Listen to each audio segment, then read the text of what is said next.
Breaking news mga kababayan. Tito Soto na bagong Senate President, binira po si Marcoleta na tinawag po na walang direksyon ng Blue Ribbon Committee at hindi alam ang ginagawa ni Marcoleta at napaka-bias daw ni Marcoleta dito. Mga kababayan, pakinggan po natin itong birada niya kay Marcoleta na tila tinira niya mga kababayan na si Senador Marcoleta daw ay walang direksyon ang kanyang liderato sa Blue Ribbon Committee. Halaka! Ito po mga kababayan, panoorin po natin. Talagang malupit itong si Tito Soto na abogado ng Itbulaga kontra sa Vatican na abogado at litigator ng korte. Halaka! Parang sinasabi niya dito mga kababayan, walang alam si Senador Marcoleta dito sa hinahawakan niyang Blue Ribbon Committee at nagiging sarswela at guni-guni lang ito. Totoo ba ito mga kababayan? Parang ganun po ang sinasabi ni Senator Tito Soto kay Marcoleta. Panoorin po natin mga kababayan. Ito po. Morning po, SP. Gusto po namin, Yes, ma'am. yes po, sir. Gusto namin malaman, ano po ba nangyari? Bakit nagkaroon po ng pagpapalit ng liderato sa Senado? Well, ang ini-expect ko sana, pinakamagandang sumagot talaga niyan, yung apat na nagsimula Si Senator Lacson, Senator Hontiveros, Legarda, and Subiri. Sila yung nagpasimuno na kausapin yung mga kasama namin at kinausap din nila ako. Pero siguro, ang masasabi ko is that lately kasi maraming batikos ang inaabot ng Senado. Merong mga aligasyon laban doon sa aming mga leader. So baka ang naisip ng karamihan sa amin, magandang pagkakataon to para sila ay masagot, they will be able to address these allegations nang hindi nakapagitna ang Senado. Hindi ba? Dahil ang Senado ang nababaril Di ba, napapaginitan din pag binasa mo yung mga punto. The Senate is like this, Senate is ganyan, involved ang Senate sa ganito. Mas maganda siguro yung naisipan nga nila na, teka muna, ayusin natin at magkaroon tayo ng magandang pagkakataon, mabigyan natin pagkakataon tong mga kasama natin, nasagutin nila.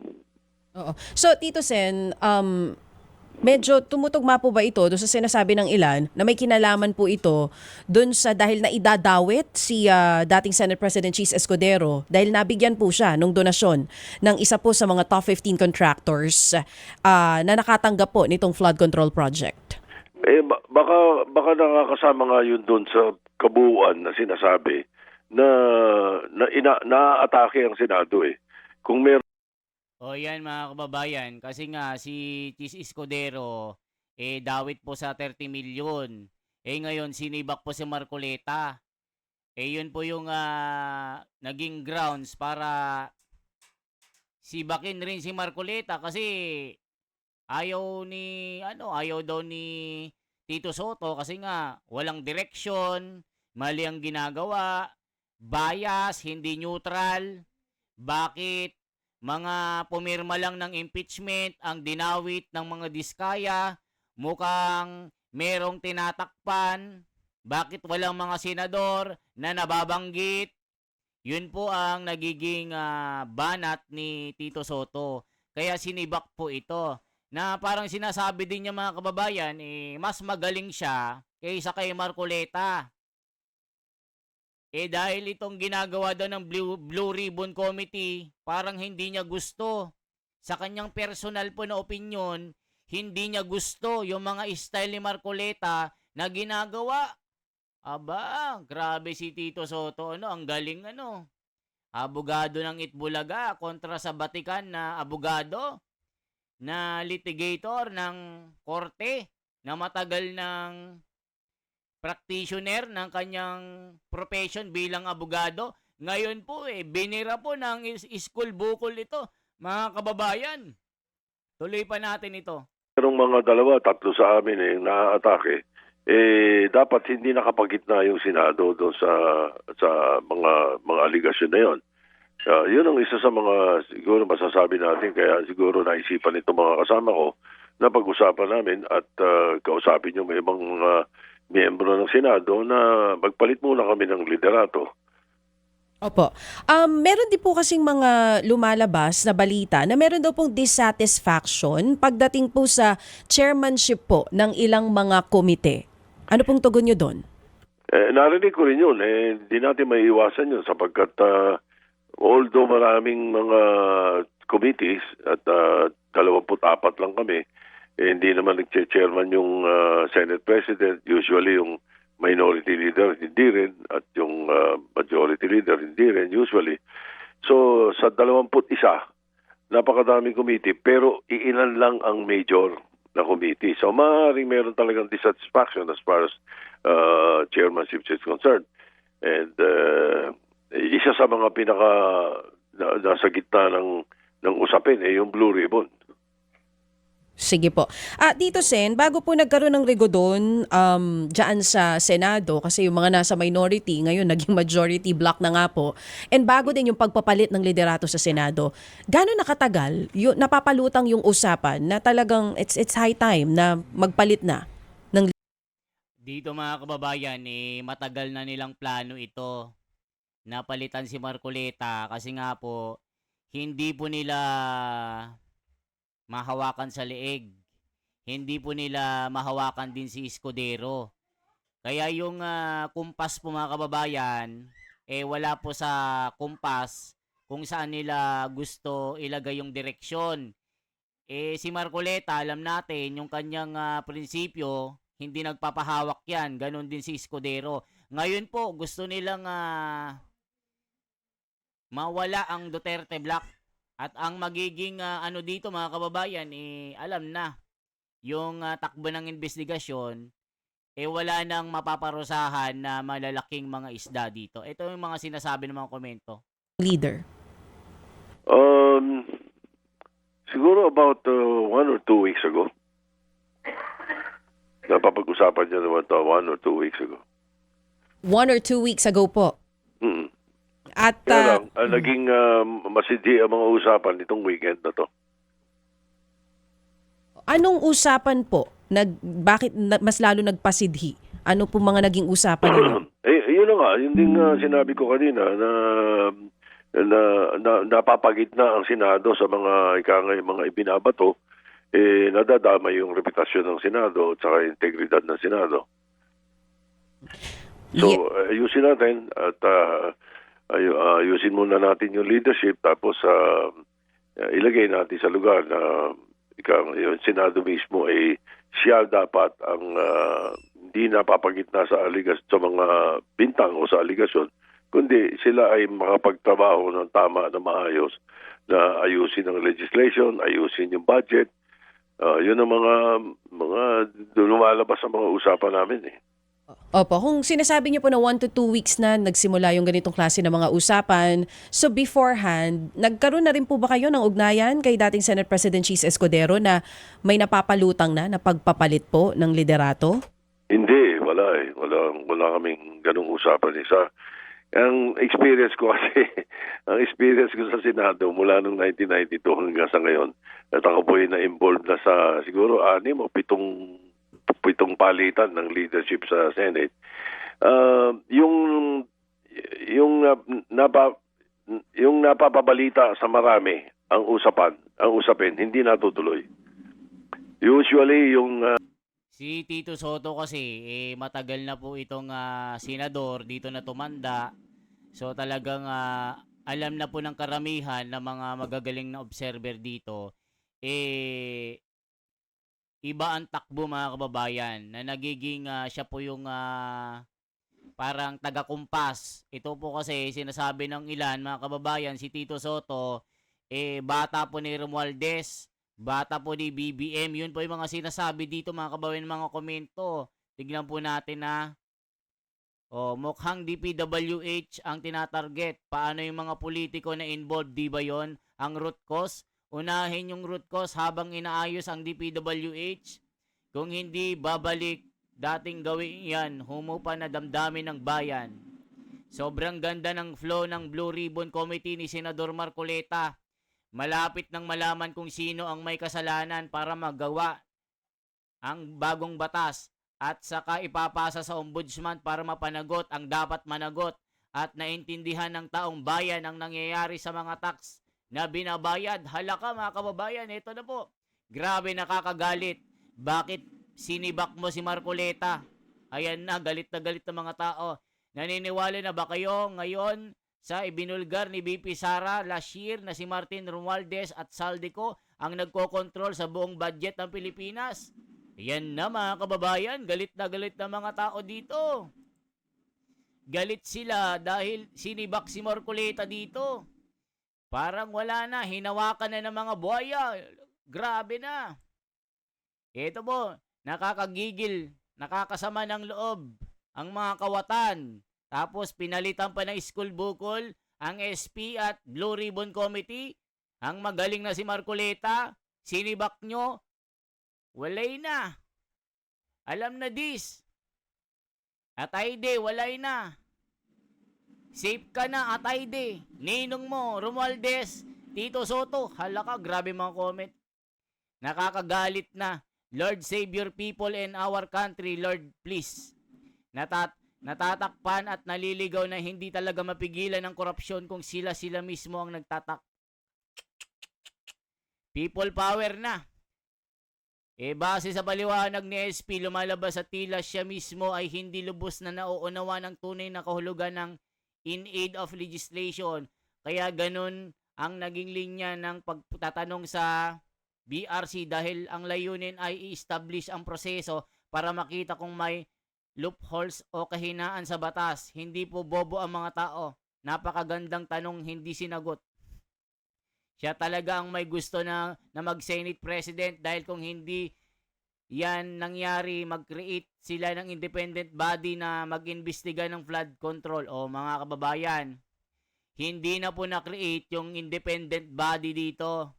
Sinibak na lang nila si Marcoleta at si Chis Escudero. Ngayon po ang diretsyo nito, BP impeachment mga kababayan. So ngayon, ituloy pa natin. Run silent, run deep. Yun ang natutuloy.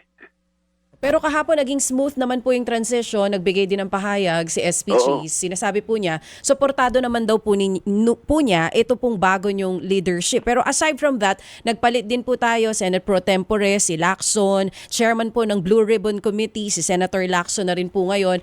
Tito Sen, ano pong dahilan kung bakit pinalitan niyo po yung chairman ng Senate Blue Ribbon Committee? Merong mga dissatisfied sa aming mga kasama, narinig ko, doon sa pamamaraan o sa nangyayari sa Blue Ribbon. Kaya yun ang una sa mga napag-usapan na pinakamaganda, maglagay tayo talaga ng investigador. So ibig sabihin mga kababayan, walang investigador sa Blue Ribbon Committee. Yun ang sabi ni Tito Soto na, di ba mga kababayan, ibig sabihin mas magaling ka kay Senador Marcoleta, mas maalam ka sa pagiging abogado niya saka ikaw. Ikaw hindi ka naman abogado, pero yung bangko mo, sarili mong binubuhat. So ibig sabihin, parang sinasabi mo walang alam si Marcoleta. O kita nyo po, nagsalita po ang abogado ng school bukol. Ngayon mga kababayan, naniniwala pa ba kayo sa gagawin na lang investigasyon? Bakit? Nung lumabas na itong mga malalaking isda dito, anong nangyari? Sige nga. Bakit yung biglang sinibak ang liderato ng mga committee? Di ba gusto mong mag-create ng independent body? Na mag-create ka ng bagong investigasyon na sinasabi mong may power, mas may power kaysa sa Blue Ribbon Committee. Ngayon ang ginawa mo, sinibak mo si Marcoleta kasi gusto mo isabotahe at guluhin ang Blue Ribbon Committee. Ngayon, nagtagumpay ka kasi nga inagaw mo ang kapangyarihan ni Chis Escudero at ni Marcoleta ngayon, kayo ng dalawa ni Ping Lacson. Grabe mga kababayan. Na neutral. Yun ang o sa nangyayari sa Blue Ribbon. Kaya yun ang una sa mga napag-usapan na pinakamaganda, maglagay tayo talaga ng investigador na neutral. Yun ang usual, karaniwan na nababanggit. Boss, narinig niyo mga kababayan, si Marcoleta hindi neutral. Ngayon po, pakinggan po natin si Marcoleta. Ano bang sinasabi ni Marcoleta dito? Ito po, mga kababayan.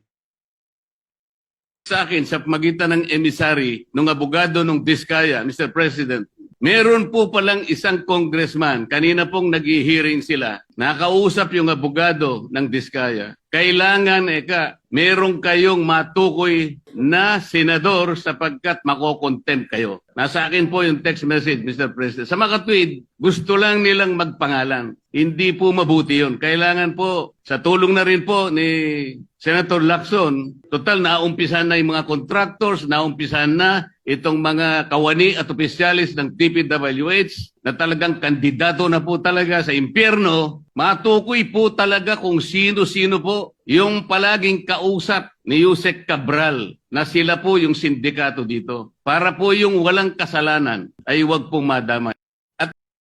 O mga kababayan, di ba? Itong ginagawa po ng Kongreso, ginisa po si Diskaya, si Pacifico. Pinipilit po nila na ibulgar kung may dawit na senador. Wala pong mabanggit itong si Diskaya Pacifico ngayon, pinipilit po nila, dinidikdik nila at ginigisa. Pero sabi, pag hindi mo binanggit ito, i-contempt kita, ikulong kita. Ngayon mga kababayan, binulgar ito ng abogado ng mga Diskaya. Attorney Marcoleta, paano po ito? Kung wala talagang senador, anong gagawin ko po? Sabi ni Marcoleta, ito, mali po yan. Ba't ka magdadawit na wala namang kasalanan? Kita nyo mga kababayan? Meron pong nag-text sa akin sa pamagitan ng emisary, ng abogado ng Diskaya, Mr. President. Meron po palang isang congressman, kanina pong nag-hearing sila, nakausap yung abogado ng Diskaya. Kailangan, meron kayong matukoy na senador sapagkat makokontempt kayo. Nasa akin po yung text message, Mr. President. Sa mga tweet, gusto lang nilang magpangalan. Hindi po mabuti yun. Kailangan po, sa tulong na rin po ni Senator Lacson, total naumpisan na yung mga contractors, naumpisan na itong mga kawani at opisyalis ng DPWH na talagang kandidato na po talaga sa impyerno, matukoy po talaga kung sino-sino po yung palaging kausap ni Yusek Cabral. Yan mga kababayan. So, ang lupit din ng ginagawa ng investigasyon ng Kongreso. Nakita nyo po yung mga komite. Mga kontraktor. Isa rin dyan si Terry Ridon na sinibak ni PRRD nung panahon niya dahil biyahe ng biyahe na sibak ito dahil sa korupsyon. Si Dilima, siya rin yung nag-iimbestiga ngayon, gusto niya ang maging direksyon ng sasabihin ni Diskaya Pacifico, iidawit itong Duterte Black. Puro Duterte, mga kababayan. Paano kung wala talaga? Yun po sinabi po ni Diskaya, Senador Marcoleta, anong gagawin namin? Dinidikdik po kami dito. Wala naman, gusto nilang idawit kayo dito. Ala ka mga kababayan, anong sinasabi ng mga comment? Ang tindi. Kaya dito, Tito Soto, anong masasabi mo dito? Baka sisilipin ka namin. Titignan namin kung hindi ka bias. Sinasabi mo si Marcoleta yung bias? Tignan natin ngayon, bawat galaw mo, titignan namin kaming mga taong bayan dito. Tignan namin kung iimbestigahan mo itong si Atayde, itong si Arjo na asawa ni Maine Mendoza na ninong ka sa kasal. Tapos si Martin Romualdez, ninong din. Tignan natin kung iimbestigahan mo ito, kung hindi mo pagtatakpan ito, pati si Grace po Bam Aquino at ilang mga senador dyan. Imbestigahan mo si Chis Escudero kung totoo ito. Si Jingo, imbestigahan mo kung totoo. para makita natin. Kasi sinasabi mo si Marcoleta bias eh. O ito mga comment. O, mga kababayan. O, mag-lie detector test tayo. Mariing itinanggi ni Sir Jingo Estrada ang akusasyon ng dating Bulacan Assistant District Engineer na si Bryce Hernandez na sangkot umano siya at si Senator Joel Villanueva sa maanumalyang flood control projects. Lie detector ay categorically and vehemently deny the claims made by Bryce Hernandez. I challenge him. Let us take a lie detector test before the public para malaman ang lahat kung sinong nagsasabi ng totoo. Dagdag pa niya, talk is cheap. Handa akong patunayan na pawang mga kasinungalingan ang sinasabi niya tungkol sa akin. Nauna nang binulgar ni Hernandez sa pagdinig sa Kamara na ilang senador umano ang nakikinabang sa flood control projects, kabilang daw si Estrada at si Villanueva. Grabe mga kababayan, ginugulo nila ang pag-iimbestiga, dinadawit nilang ibang senador para magulo at malito ang taong bayan at mga nag-iimbestiga dito. Matindi. Hindi ako interesado sa hearing ng Kongreso kasi puro invento lang ang ginagawa nila. Puro pa noong previous hearing nila, Kongreso, tuluyan ng lumubog sa baha ang korupsyon. Tindi mga kababayan ko. Pananakot nyo, yan kay Senator Marcoleta, ako ay isang ordinaryong mamamayan na nagbabayad ng buwis. Paano po yan ilihis? Tignan nyo mga kababayan. Pagtatanong sa mga kasangkot na tao nito, isa po akong Pilipino na napagod sa ganitong usapin. Kung bago napagod na ako at wala rin magagawa, kayo na po ang may power na kung saan marami ang dapat may malaman. Ako po, ituro si Vicente Soto at Senator Risa Hontiveros. Ayan na mga kababayan. Huwag nyo nang paabuti ng taong bayan ang gagalaw. Sigurado hindi nyo magugustuhan. Nako po, pag nag-people power, wala na. Planado yan para papalitan si Marcoleta. Kasi totoo, ang may mga congressman, senador ang kasama sa anomalya. Nako po. Nadadamay na ang Kamara. Kanila kasi ang mga buhaya. Nako po, grabe, walang kwentang Congress talaga. Napakapota. Sabi ni Pen Bastida, hanapin na kasi kung sino na ang may hawak sa funds ng Ghost Project. Kita nyo, ang Kamarang sindikato at may kasabot sa Malacanang. On point si Marcoleta, God righteousness will always prevail. Hindi pa rin ako nawawalan ng pag-asa sa bansa natin na muling may mga namumuno na gagawin ng tama. Grabe mga kababayan. Yung mga demonyo, gusto talaga sa civil war mapuntang Pilipinas. Nakakainis na eh. Gusto talaga gatasan ng Pilipinas hanggat hindi naghihikahos at hindi namamatay sa gutom ang mga tao. Hindi titigil. Group effort talaga ito mga kandidato sa impyerno. Nakakapanghinayang ka talaga, Senator Marcoleta. Ikaw ang may kredibilidad na mag-imbestiga. Sana maubos lahat ng mga kawatan. Kaso mayroon talaga silang masamang binabalak at mayroon silang tinatakpan. Kaya kapinalitan, wala na talaga magandang aasahan sa gobyernong ito. Congress, mag-imbestiga ng mga kabaro nila. Tama si Toby Chanco, walang patutunguhan yan. Bakit kasi dalawa ang mag-iimbestiga? Dapat wala na sa HOR. Sa dami ba naman ng mag-iimbestiga? Baka wasting time for nothing lang ang ending. Kaya dapat sa Senado na lang ayun, sa Senado na lang, kay Marcoleta na lang. Ayan po ang mga komento mga kababayan. Anong masasabi nyo po dito? Talagang matindi ang nangyayaring gulo ngayon. Sinibak si Senador Marcoleta dahil sa inggit ni Tito Soto, sabi ni Ricardo Dalisay.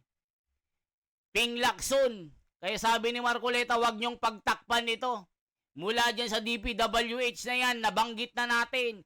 Tukuyin na rin ang mga politiko na sangkot dito na mga buhaya dito. Yan ang sinasabi ng mga taong bayan ngayon, mga kababayan. Nang gigigil na si Rolex Boy. Pilipinas, ang hirap mong mahalin, sabi ni Alma Akipen. Walang kredibilidad yung hearing ng Congress, puro kawatan ang nakikita sa screen. Sabi ni Dolphy Dol. Maasahan ba natin si Lacson sa Senado? Nako po, iskul bukol, palakol. Alaka, sabi ni Jenny Sisikan. Yan po mga komento mga kababayan, anong masasabi nyo dito? Kayo naman ang mag-react. Matindi, nakakaiyak po ito. Nakakawalang gana na pong manood sa Blue Ribbon Committee. Wala ang idol ko na si Marcoleta. Napakagaling pa naman nito. Abogado talaga ito, na litigator ito. Pero ngayon, mga iskul bukol na ang hawak ng Blue Ribbon. Nasa ng ustisya, sabi ni Tolets. Parang alam ko na sino ang congressman na yun. Halaka. God bless you, Senador Marcoleta. Ingatan ka po ng Diyos. Abante, dinig na dinig ang mga sinasabi. Yan, gagawa-gawa ng kwento kaya nadawit na naman ang mga senador. O, kita nyo mga kababayan. Nabisto ni Senador Marcoleta si Dilima. Pilit pinapaamin si Diskaya Pacifico na idawit ang mga senador kahit wala naman. Gagawa na naman ng script para ang direksyon sa Senado Duterte Black. At gawin na naman nila, lundag na naman sila sa impeachment trial ni Sara Duterte. Ang tindi mga kababayan ng mga nangyayaring ito. Alam na ito mga kababayan. Ang tindi ng laban na ito. Oh, makikita po natin dito mga kababayan. Meron akong ipapakita sa inyo na isang magaling din na nagsasalita, mga kababayan. Yung tinatawag na si Ka Eric. Magaling po ito eh. Check po natin ha. Ito po, pakinggan nyo po si Ka Eric mga kababayan. Magaling po ito. Pakinggan po natin. Ito oh. Naku po, ganito pala gulo sa Senado. I-check po natin. Naku po, ganito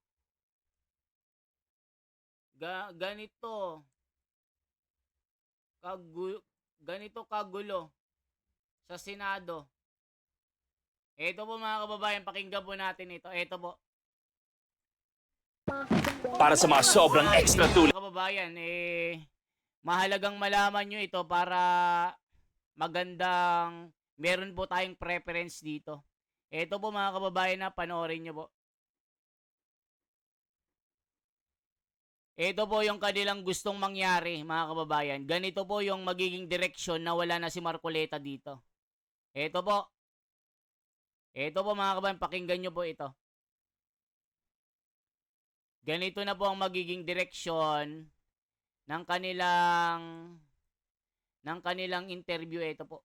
Ganito na po ang mangyayari ngayon, mga kababayan. Dahil wala na si Marcoleta. Naitanong na namin kay Attorney Topacio yung nangyayari sa Senado. Anong sa tingin mo, no? Kasi biglaan itong nangyayari na ito na nagpapalit ng kanya-kanyang posisyon. So, ano ba ito? Parang matutuloy pa ba itong o parang may kino-cover up dito? Ang nangyari po sa Senado ay isang recapture initiative. Ibig sabihin po gustong i-tame, kontrolin ng Malacanang ang Senado. Alam natin na ang House of Representatives kontrolado na nila dahil nga sa panunuhol at na mga pagkontrol ni Romualdez.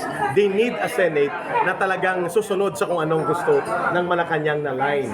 So ang pagpapalit sa kay Escudero at ang pagkuha kay Marcoleta ng initiative sa leadership sa Senate Blue Ribbon Committee are all part of the initiative of Malacanang ni Marcos at ni Romualdez to recapture and control the Senate. At ang long-term direction yan, tanggalin si Sara Duterte. Believe me, kapag hindi ko natuloy si Boying Rimulya sa pagka-ombudsman dahil very controversial, ibabalik nila ang impeachment proceedings. Yan pong purpose niyan. At ang investigation na ito sa flood control at anomalya dito ay talagang hindi nila gustong umabot kay Marcos ang pananagutan. Ang lahat ng mga pundong lumabas at kinurakot at ginurubo ay dahil pinirmahan niya ang budget. So ang pananagutan, una sa lahat, sa kanya. At ang arkitekto ng mga pandaraya sa budget, ang pinsan niya. So bakit wala siyang ginagawa? Malinaw na ang target nila, ang Senado, ay maging tame, maging, ayaw kong gamitin yung word, pero gusto nila maging sunod-sunuran. O yan mga kababayan, yan po ang sinabi po ng isang malupit na komentarista. Yan po yung balak nila mga kababayan. Tama ka dyan, Sir Eric. Ang gulo ng ating bansa sa mga politiko, puro gahaman sa pera. Naku po, nagsama sa mga bigating mga tao para sa bayan. Salute po ako sa inyo, sir. Dapat po si Sir Eric maalisa sila sa mga magnanakaw. Good job, Sir Eric. Sana makialam ng AFP.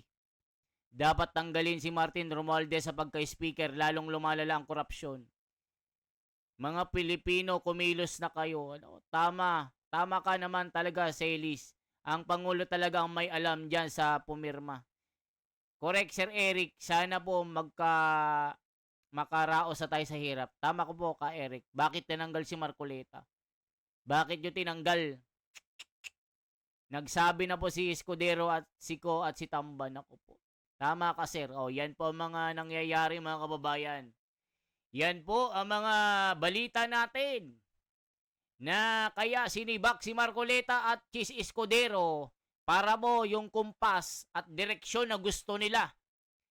Mapunta po sa direksyon ni Sara Duterte para ituloy itong impeachment trial na ito.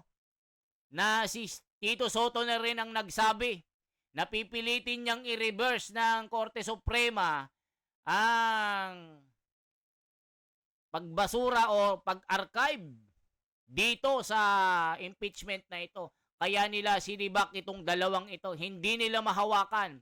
So, alibay na lang ito na sinasabi ni Senator Soto na ayaw niya si Senador Marcoleta, walang direksyon, bias, walang nakikitang neutrality, ayaw siya ng taong bayan, ayaw daw ng taong bayan. Baka ikaw, inggitero ka. Kayo ni Lacson. Sabi ni Balbas Salado. Salado. Ano bulol? Salado? Balbas Salado. Yun mga kababayan. So kayo naman po ang mag-react. Anong masasabi nyo dito sa mga banat ni Tito Soto na ayaw daw niya ang pamamalakad ni Marcoleta na tila may kinikilingan at bias at nasa maling direksyon daw si Marcoleta. Ala ka. Mga kababayan, yan lamang po ang aking bahagi. Once again, ako si The Wonders Philippines. Isang like naman dyan, isang share at isang subscribe. Ituloy po natin ang laban na ito. Tulungan po natin ang mga matitinong politiko na labanan po ang mga korap na buhaya dito na nanguubos sa kaban ng bayan natin. Sino ang mananagot? Yun ang tanong ng bayan. Meron pa kayang nakikitang liwanag ang taong bayan para mapanagot ang mga totoong buhaya dito o mga maliliit lamang ang matatamaan o makukulong? Yan lamang po. Ako si The Wonders Philippines. Mabuhay po.